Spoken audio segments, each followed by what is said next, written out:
Alrighty guys, today we're going to talk about our race nutrition for the Speight's Coast to Coast. Now your race nutrition is one of the most important aspects of your race day.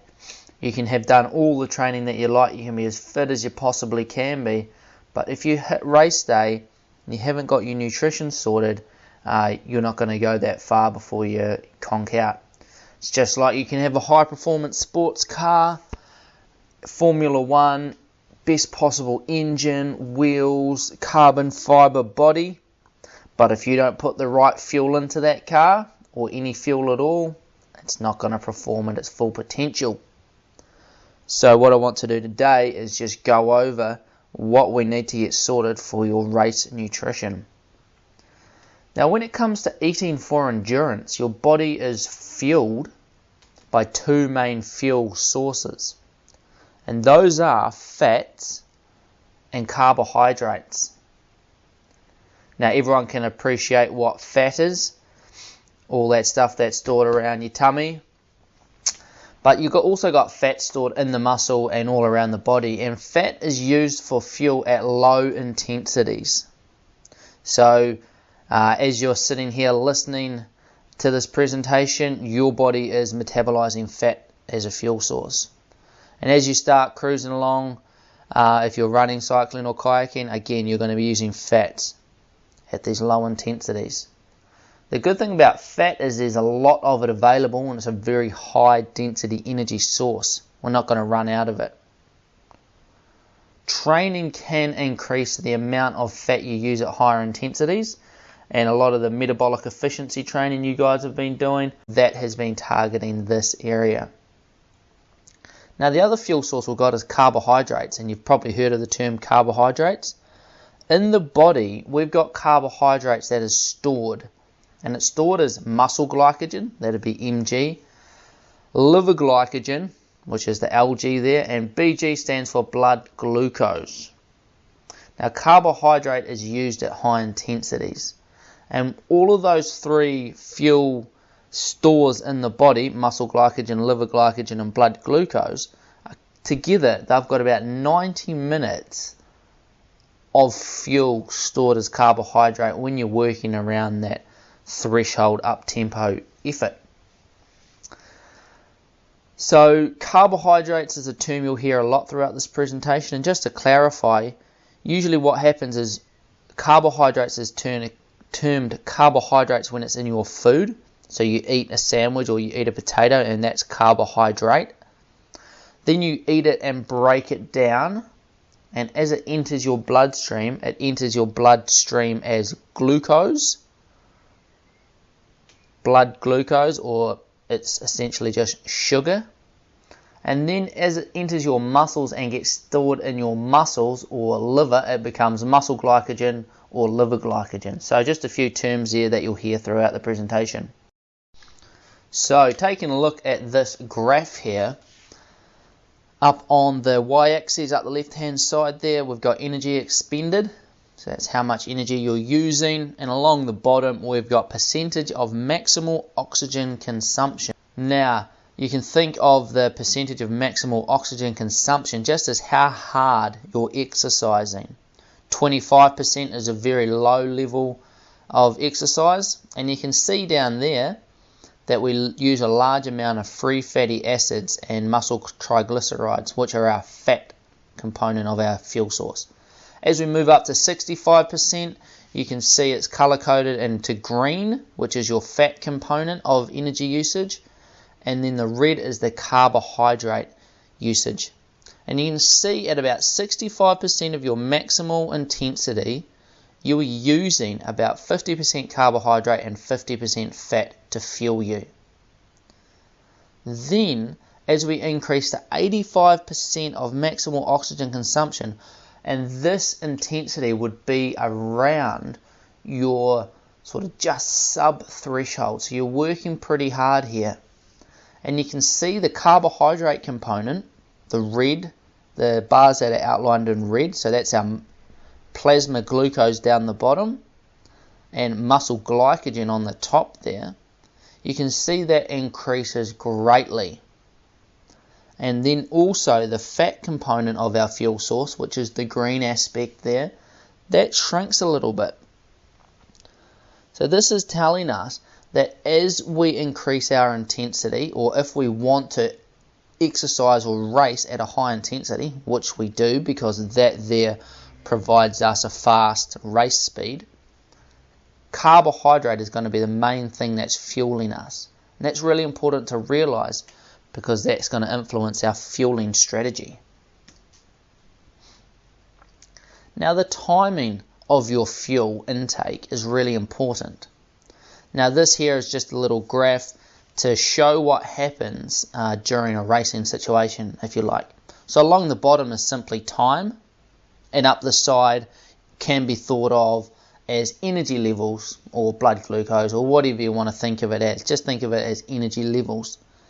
So when we start the race, we've got nice high energy levels, and as soon as we start racing, those energy levels start to decrease as our muscles use that stored energy within our body. Now often what happens is people just race and race and race, and after about 45 minutes or so, they start to feel a little bit flat. So what happens then is they grab for their leptin or their gel or their bar or their drink, whatever it may be, and they have a hit of that, and that boosts their energy levels up about 20 minutes later. And so they're feeling really good again. And they race along feeling really good for about another 10-15 minutes. And then they start to feel flat again. So they have another shot of energy gel, bar, drink, whatever it may be. And then they get another spike. And they get this wave-like pattern. And they go all day through their race, going through these really high highs and these very low lows. And this is not ideal for optimal performance. What we really want to focus on is holding our energy levels at a high level all day. And to do that, we really need to make our fuel consumption at very regular intervals. Small bits often, kind of like we're drip feeding the engine. The other reason that this is important is that if we just dump a lot of food, I use food in a very broad term there to mean energy gels, drinks, bars, solid food, whatever it is. If we dump a lot of food into our stomach at once, because all the blood in our body is being primarily used by the muscles and directed away from our stomach, if we dump a lot of food into our stomach, what happens is we can get cramps because our stomach's not working as it usually would when there's full blood flow to it. So if we just have little feeds often, one, we maintain a higher energy level all day so we can work at our maximal capacity. And two, we also will decrease the chance that we're going to get gastrointestinal or stomach problems throughout the race. So what I would suggest is somewhere between a 15 to 20 minute feeding cycle. That means that every 15 minutes you may have a gel or half a gel. 15-20 minutes later you have half a bar, for example half a power bar, something I've used and works really well. And then another 15-20 minutes later you have another gel, half a gel, or whatever it may be. And you keep rotating this regular feeding cycle. Can be really good to set your watch to beep every 15 to 20 minutes depending on what works for you. Race nutrition is very individualized. Once we've got the basic rules sorted, we can then individualize it to you in terms of timing, amounts, and specifically what type of foods. So we'll think about that as we move through today. Now, some key things we need to think about when we are planning our race nutrition is what is influencing performance the most. Is it carbohydrate? And that's what CHO stands for, is this carbohydrate? Or is it fluid? Now, if we have a look at this graph here, this is a very interesting study that was done on some cyclists. Now, up the left-hand side there, you can see glycogen stores, and this is how much muscle glycogen is in the muscle. And how they measure this is they take a big needle and they stab it into the quadricep of the cyclist, take out a chunk of muscle. It's called a muscle biopsy. They then grind that muscle up and then analyze it and see how much glycogen is actually stored in there. So this measure is actually how much energy is stored in that muscle. It's not the nicest thing to do. You wouldn't want to do it every day. So what they did is they measured it at rest, which is over on the left hand side here, and then they got the cyclist to cycle as hard and as fast as they could, as if they were in a race to see who could race the fastest for the longest. And then when they could not ride any longer, they took another biopsy from them.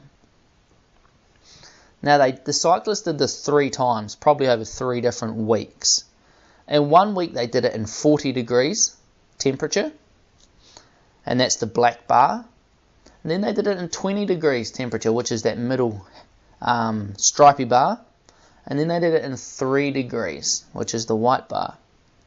So essentially they did it in a hot condition, medium condition, and a cold condition. Now the interesting thing is if we look at the fatigued section over on the right hand side of the graph, what we can see is that in 40 degrees, when the cyclists were fatigued, could not go any longer, that was them done, they still had over half of their muscle glycogen content in their muscles. So this is like your car stopping, but the fuel tanks are still half full. Now think about that for a minute. Why would this athlete stop because they're exhausted, or your car stop working, if there's still half of the fuel still in the tank? What's the thing that made it stop working? Well, in this case, because it's 40 degrees, these riders stopped because they got too hot. It's just like your car. If the radiator boils over, doesn't matter how much fuel's in the fuel tank, if it's too hot, it's overheating, it's going to stop working. And it's the same with our body. So in really hot temperatures, fluid is one of the most important things for your nutrition. And this is because fluid helps you keep cool. It keeps your blood volume elevated, because as you sweat you lose plasma volume, which decreases your blood volume. So fluid acts as a coolant. So it's really important that in hot conditions we keep the fluid going in. Carbohydrate is still important, but not as much. Now if we look at the 20 degree and the 3 degree temperature, we can see that they significantly reduced their muscle glycogen stores compared to rest. So what this tells us is in moderate and cool temperatures, carbohydrate is the limiting factor. Now this is really important and powerful knowledge for an athlete to know, because then they can actually change their race nutrition plan on the day depending on what conditions you face. Now the coast to coast in February, often around that 20 degree mark, but it can get a lot hotter. So if you get halfway through the mountain run and it is an absolute scorcher, the sun comes out and it's pushing up 30 plus degrees, fluid's going to become a lot more important than carbohydrate. So keep this in mind, because this is going to become a very powerful tool as you get into race day. Now, some other things that we need to think about when we're planning our race nutrition is how long the race or the race stages are going to take you. As we talked about before, the body has about 90 minutes of stored carbohydrate when exercising at about a race intensity. So, unless the coast to coast is only going to take you 90 minutes, 1.5 hours, everyone's going to need some sort of fuel. So, we're going to need something. That's the important thing. How much? We're going to find out later. Now, the intensity of the race is also very important, because as we seen in the previous graph, in terms of the amount of fat and carbohydrate we use, the different intensities that we are racing at determines how much carbohydrate we're actually using. Now, even though the coast to coast is quite a long race, especially for the one dayers, it is a very intense race as well. So it's not just to get out there and plod along until you finish. The intensity is very high. So carbohydrate becomes very, very important. And also, when will you be able to fuel, take that fuel on board, and when can you take it?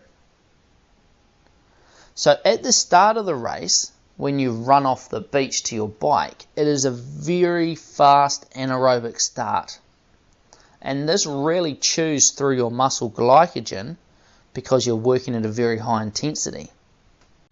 Secondly, the first ride as well has the potential to use your total muscle glycogen stores. Remember, we have 90 minutes of stored energy.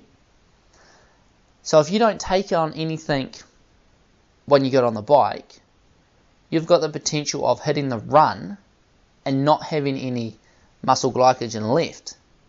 So it's really important that we potentially use this first ride as an opportunity to get in some carbohydrate to top up those muscle glycogen stores. But also we want to be very aware of not overeating on this first ride. Otherwise we can get GI or gastrointestinal or stomach problems, which is the last thing we want when we're heading off into a 33-kilometre mountain run. So all things you need to think about when planning your race nutrition. Now, how much do you need? Well, there's quite a few guidelines out there for optimal endurance performance. Now, you guys might have seen or heard a lot of these. And one that is very common is 1 gram of carbohydrate per kg of body weight per hour. So this is saying that the heavier you are, the more carbohydrate you need. So, for example, a 76 kilogram individual would need 76 grams of carbohydrate per hour. For argument's sake, if you had a 100 kg athlete, they would need 100 grams of carbohydrate per hour. Now, this was a very popular way of prescribing carbohydrate requirements a few years ago, and it's still used at the moment. However, there's very recent research that suggests that body weight or body size has absolutely nothing to do with the stomach's ability to consume or absorb carbohydrate, and carbohydrate requirements are nothing to do with body weight. So this method here is a little bit flawed. The second method is having somewhere between 30 to 60 grams of carbohydrate per hour, depending on your tolerance, so how much carbohydrate you can tolerate. Now, 60 grams of carbohydrate is the maximal rate at which your stomach and intestines can absorb carbohydrate. So if you take in more than 60 grams, it's just sitting in your stomach, and often that can lead to GI upsets. So depending on how much carbohydrate you can tolerate, somewhere between 30 and 60 grams. At the end of the day, more carbohydrate has the potential for a better endurance performance if it can be tolerated. In Ironman, those people that consumed the most carbohydrate had the fastest finishing times. So this is very interesting and something that we need to be aware of. So at the end of the day, it doesn't matter what form your carbohydrate comes in, whether it be liquid, gels, or solid foods or bars. As long as you're getting the required amount of carbohydrate in is the important thing. Now, how do you know how much carbohydrate is in something? Well, if you take a look on the back of your gel packet or on the container that you mix up your sports drink in, it'll say carbohydrates and it'll say how much is in it per serve. So most gels have about 25 grams of carbohydrate in them. So depending on how much you can tolerate, you're going to be needing to look at around 2 to 3 gels per hour. As I said before, it is very individual and you're better off sort of tailoring these requirements to you. Now, one other aspect that I'll mention so that you're well informed about your race nutrition is trying to mix your carbohydrates for optimal transport. Now, what I mean by this is, as I said before, carbohydrates is broken down into sugar. And there's a couple of types of sugars, and two that we're very interested in is glucose and fructose. Now, fructose is a fruit sugar. Now, these two sugars are transported across the intestinal wall into the blood using different transporters. Okay, the transport proteins are different, the way they get across that barrier. And there's twice as many glucose transporters as there are fructose transporters. So if you just have 60 grams of glucose into your system, your stomach cannot absorb any more because it's saturated. 60 grams an hour or a gram a minute is the most it can do. However, if you mix that with some fructose, so 60 grams of glucose plus 30 grams of fructose, what actually happens is because they use different transporters to get across into the blood, at the end of it all, you have more carbohydrates circulating around your blood than if you were just to have glucose. So there's a lot of gels and sports drinks coming out now that have this mixed blend of glucose and fructose in them. And because your transporters are, there's twice as many glucose as fructose transporters, you can have up to 90 grams of carbohydrate per hour. So this is quite a lot more than the 60 grams. And this allows us to have elevated energy levels and race harder and faster, depending on your tolerance. So now that you know how much you need, you can go out and select foods, drinks, bars, gels that are going to suit you well. Now notice that we talked a lot about carbohydrate and not fat and not protein. So when you're looking at what foods to consume for the coast to coast, you want to look specifically at carbohydrate, but you also want to look at minimizing the amount of fat and the amount of protein in those foods as well. And this is not because I'm worried about you getting fat. The reason you want to reduce the fat and the protein is because fat and protein slow down the absorption of carbohydrate. So if you put in some carbohydrate into your stomach and then some fat and some protein, that's going to slow down how long it takes that carbohydrate to get out into your bloodstream. And what we want to do is really minimize the time that anything is spent in your stomach, because the longer it's spent in there, the increased risk there is of GI distress or stomach upsets. And also we want that fuel to get out of the stomach and of the intestines and into the muscle and blood as quickly as possible. So focus on that carbohydrate, minimize the fat and the protein. So now that you know what sort and how much carbohydrate you need and what you're after with your race day nutrition, now you can go out and select the individual food or food items and drinks and gels and bars that are going to make up your race nutrition. There's no point me standing here and saying that you should consume Lepins or Power Bars, or you should use goos or whatever it is, because it's very individual to taste, to preference, that sort of thing. So what I suggest now is you Have a look on the back of the gel packets that you're using, the back of the drinks. Work out how much carbohydrate you can tolerate and go out there and start getting that race nutrition plan sorted. Good luck.